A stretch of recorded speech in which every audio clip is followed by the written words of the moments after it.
অমুক দেশের প্রেসিডেন্ট ও বাংলাদেশের কোরবানির সাথে শান্তি চুক্তি বরাবর, গরু চুরু পকেট মার্কি নিয়ে 3 বছরের যুদ্ধ ঘোষণা, বাংলাদেশের মেয়েরা কাপড় বেশি পরে এই নিয়ে মত বিনিময়। এবারে শুনুন বিস্তারিত। অমুক দেশের প্রেসিডেন্ট ও বাংলাদেশের কোরবানির সাথে গত 42শে জানুয়ারি ঢাকা হালুয়াকান্দি তাদের এক নিজ বাসভবনে গোপন বৈঠকে মিলিত হন। অমুক দেশের প্রেসিডেন্ট তার ভাষা বলেন, আপনার দেশে অসংখ্য মেরকুড়ি আমার এলাকায় বাসা বান্ধিয়ে হাজার হাজার মশার মৃত্যু ঘটাচ্ছে। আপনি যে সয়সা এটা একটা কিছু না করেন তাহলে আমার দেশে যতগুলো পিঁপড়া আছে আমি সবগুলোকে আপনার দেশে ফাটিয়ে দিতে বাধ্য হব। মশা ও পিঁপড়াকে কেন্দ্র করে একটি বড় ধরনের চর্বাচর্বি অনুষ্ঠিত হয়ে সর্বশেষ 3 বছরের যুদ্ধ ঘোষণা করেন।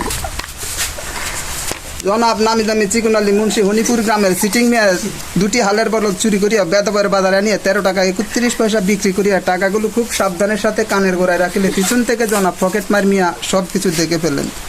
জনাব পকেটমার মিয়া গরুচুর মিয়ার পিছনে পিছনে হাঁটতে হাঁটতে প্রায় 182 মাইল যাওয়ার পরে টাকাগুলো আনিতে সক্ষম হন। দুর্ভাগ্য জনাব গরুচুর মিয়া কিছু টের পান নাই।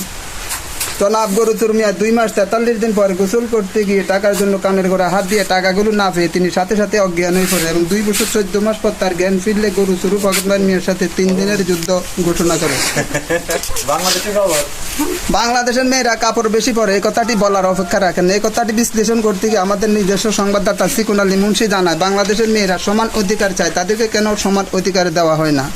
আমরা লুঙ্গি পরি, তারাও লুঙ্গি পরবে, আমরা জামা গায়ে দিই, তারাও জামা গায়ে দিবে, আমরা এক্সাইজ গেঞ্জি গায়ে দিই, তারাও এক্সাইজ গেঞ্জি গায়ে দিবে, আমরা খালি গায়ে কাজ করি, তারাও খালি গায়ে কাজ করবে। তাহলে তাদের সাথে আমাদের আপোষ নিশ্চিত হবে, নয়তোবা তাদের সাথে আমাদের কোনো আপোষ নাই। এবারে শুনুন খবরের বিশেষ বিশেষ অংশগুলো আমি আবার পড়ে শোনাচ্ছি।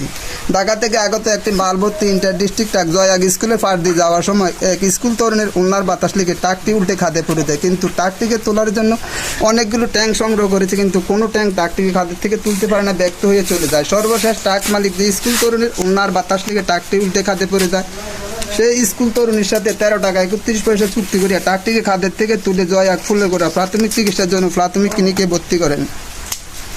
ট্রাকটিকে ভর্তি করার সময় দুর্ভাগ্য কোনো ডাক্তার এবং নার্স ছিল না, ছিল শুধু কমান্ডার এবং আয়া। ট্রাকটির গুরুতর অবস্থা দেখে কমান্ডার এবং আয়া 182টি ইঞ্জেকশন ডান চাক্কা এবং বাম চাক্কার মধ্যে দিয়েছে এবং 252টি উডসেলাইনগুলি চ্যালেঞ্জের ভাব দিয়ে খাওয়াইছে। ট্রাকটি এখন পর্যন্ত মরবে কি বাঁচবে তা নিশ্চিত বলা যাচ্ছে না।